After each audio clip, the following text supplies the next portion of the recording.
Hi everyone, this is May Park. Welcome to another card making video. Today I'm going to make a card using the flower stems from Altenew. It's going to be a card that had lots of watercoloring on it. This video is part of a 3-day blog hop for Altenew celebrating their second anniversary. Make sure to check out my blog for more details and I hope you can join this inspirational blog hop. Don't forget to enter giveaways to win prizes from these amazing sponsors. Before we get started, I want to show you a couple of watercolor cards that I've created for the last few days. I made this card using the Oriental Orchid stamp set from Altenew. After heat embossing the images with white embossing powder, I colored them with peerless watercolors. I made this card for the Altenew Celebrating Parents card drive using the Best Dad stamp set. I create my own background by stamping the images with black ink, then I color them with Timur's Distress inks. I'll be using the Botanical Garden stamp set and Wild Hibiscus stamp set to create my stamp background. I'm going to use Artist cold press watercolor paper 140 pounds which is textured rough paper. So I've cut out my watercolor paper to slightly smaller than A2 size. I place my paper on the right side of MISTI and pull out my stamps from the stamp sets. I'm using my MISTI stamping tool today because I want to stamp multiple images at once to save my time. However, you could use a regular acrylic block or stamp press. Once I got all my stamps pulled out, I can go ahead and start planning out where I want my flowers to be positioned. Once I put stamps on my paper, I close the door on them. I'm inking up my stamps with some Ranger Archival black ink. As I already said, I'll be doing some watercoloring, so I need to use a waterproof ink. Then I'm going to flip it down and press. I didn't get a really good clean impression on some of the stamping because of the texture of the watercolor paper. So I'm going to ink up the stamps again with the same black ink and I'm making sure to press down hard enough to make the outlines darker. I'm going to stamp one more time on a piece of scrap paper and cut out them to create masks. After I had my initial stamping done, I'm going to stamp other images to fill out the area. I'll mask off my flowers using removable adhesive. I'm doing some stamp surgery here as I want to use a part of my stamp. I'm going to repeat this process until I'm happy with my stamp background.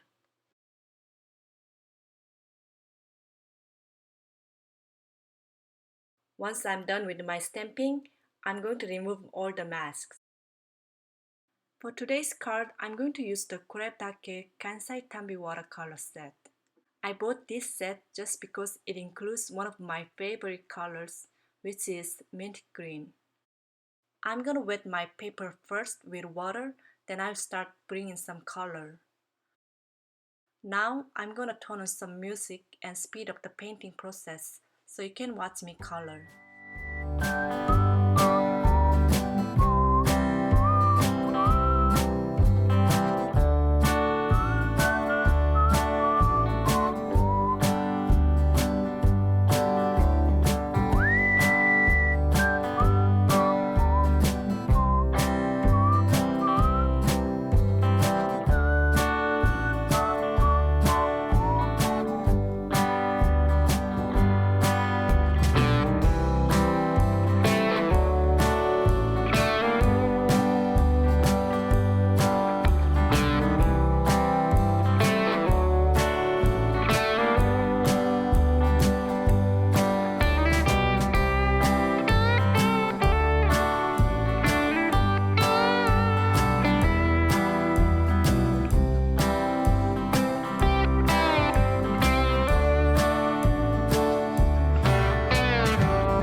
I'm done watercoloring, I'm going to mount my watercolor piece on an A2 size top folding card using foam tape.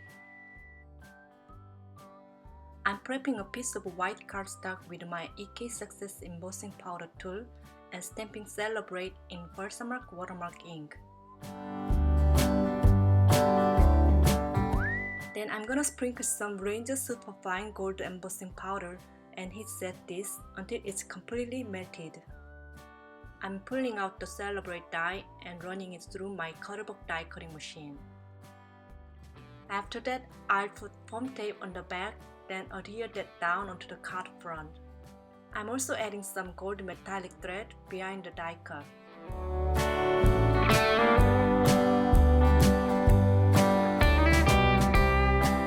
I'll be also adding the sentiment from the Label Love stamp set from Altenew using foam tape.